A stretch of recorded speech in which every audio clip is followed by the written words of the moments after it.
What up? Apologies in advance for any video quality issues. My phone tells me that my device is too hot and so the video quality may be reduced. It is currently 90 degrees in Wilkes-Barre, Pennsylvania, which is where I am, and it's 94 degrees inside the van. So we are cooking in here. Um, just about to hit the road and blast my AC, but figured I would do my daily V. It's about 1 o'clock. And there were a couple things that I wanted to share. One was I got into Walmart yesterday, parking lot of Walmart, the most glorious of camp spots to sleep in. And it was, how do I set the scene? They're like tractor trailer trucks, trailers everywhere. Um, a bunch of like big moving, those big like commercial moving trucks, handful of RVs, and just kind of like scattered all over this, side of the parking lot. And it was bucketing down rain when I arrived, and luckily it kind of let up. It was 80 degrees. Well, when I went to bed, it was like 86 Fahrenheit, which is probably 28 Celsius. And so there's like this background hum of the rain pitter pattering on the top of my van, some truck engines and generators running. Uh, every so often, a new truck would like pull in, and you would hear like the beep, beep, beep of them backing up. Um, and it's very hot. And I woke up. I remember waking up a handful of times, and I woke up thinking, I was sleep. Like I went to bed 8 minutes before my 100% sleep like cutoff, and I was like, it was probably not 100%. I woke up a bunch, probably like a 95 or something, 93, like whatever. I'll take it. Sometimes the situation, the circumstances are not perfect. And I worked in this coffee shop, great coffee shop, this morning in Wilkes-Barre, and I totally forgot to check my Whoop until like noon. And I looked, and it was 100% sleep. I made it exactly 8 hours. I was supposed to sleep 8 hours, and I slept exactly 8 hours. And that actually surprised me. At the same time, I was like in a Walmart parking lot with tractor trailer engines running, rain falling, you know, uh, reverse noises and cars pulling around and whatever, and the sound of like I-81 in the background. And despite all of that, I still got 100% sleep. It was surprising to me. But at the same time, I was like, you know, a little bit proud of that. I keep thinking like good sleep is doesn't happen by accident. Can't remember where I heard this in a different context. It was like something doesn't happen by accident. Um, I don't remember, but yeah. Anyway, I thought I'd share that. The realities of urban van life. Sometimes you camp in Walmart parking lots. The other thing was I have made a significant amount of progress on my software MVP in terms of getting closer to launching. I have started the actual like launch deployment tasks. I bought a domain, come up with a name, bought a domain, uh, created a new server, a bigger one, and set up my app and verified that it works. Set up an API, deployed all the changes, and set up the Nginx so like it works. It just doesn't have a UI. And I'm in the process of moving my other software app to this server, Comment Compass. So they're both going to be hosted on the same one. Um, so making very much good progress there. I'm at the point where I need to figure out what kind of UI I want for this software. And I'm torn between. I was going back through some of my notes and I saw this note from feedback from the guy that I have been talking with about this, who has helped me, come up with this vision.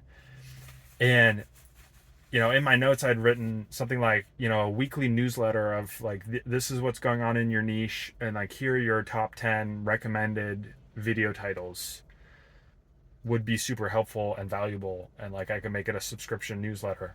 And I was like, man, that's, that actually sounds really good.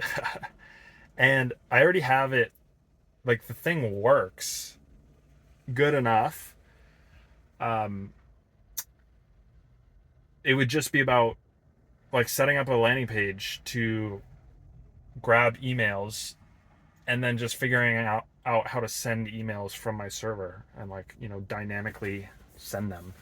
um, and so I'm trying to figure out if that's, I was doing some chat GPTing and it seems like, so obviously that's easier than creating a UI, but at the same time I think I want, my vision for this is not just a newsletter. Like it lives in a UI. I don't know. I haven't come up with how I want it to be.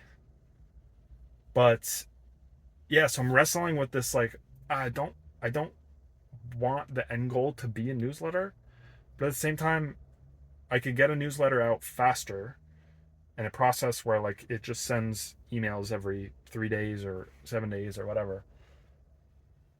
But that would be easier and I would be able to get feedback faster from that and capture emails and leads from that faster potentially. So I don't know, I'm still deciding and I'm not quite sure yet, but in my process of doing research I saw this other note for from the Twitter idea generation data backed strategies journey that I took a year ago, I think. And I saw a note in there that was like Tweet Hunter for YouTube. And I was like, oh my God, like I just I just built that. And I had a link to this tweet, and basically this other guy, someone wrote like, who's building Tweet Hunter for YouTube? This is like a tweet from like 2 years ago or like a year and a half ago or a year ago, whatever. And this other guy posted like raising in his hand like, oh, I am. um, and I'd captured that a year ago, and today I was like, oh my God. And I checked out his thing and he's still building it, and it's like actually really cool. And there is a good bit of overlap between his product and what I've built.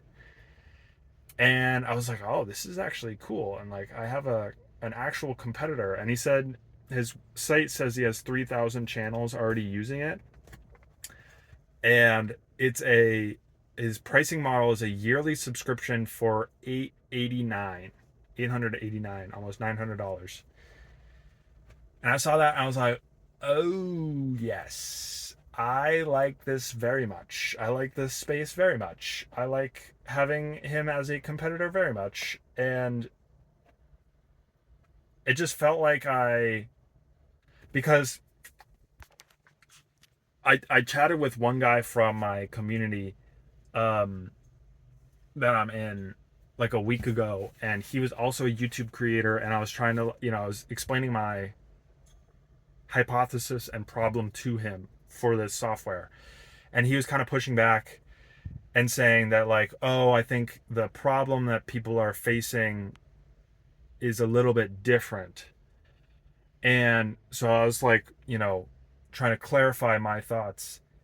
And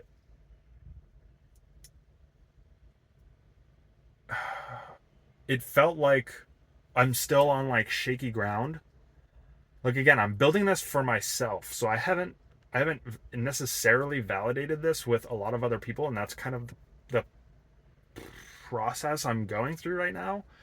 But I'm going with the lens of solve the problem for myself really well and use myself as the indicator for the problem.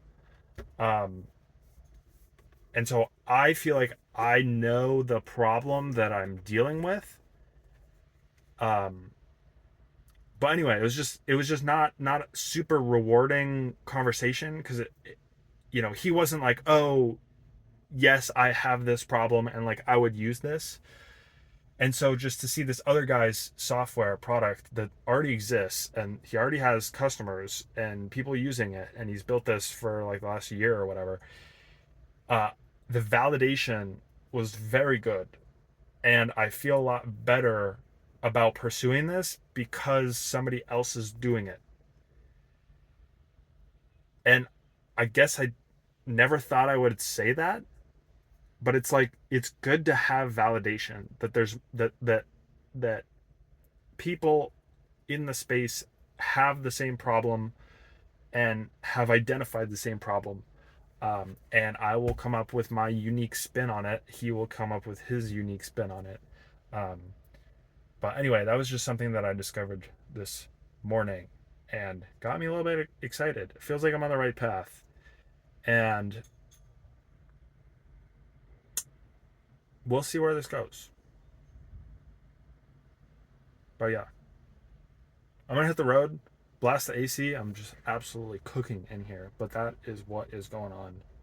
Sleeping in Walmart, van life, and progress update on my MVP. See you tomorrow.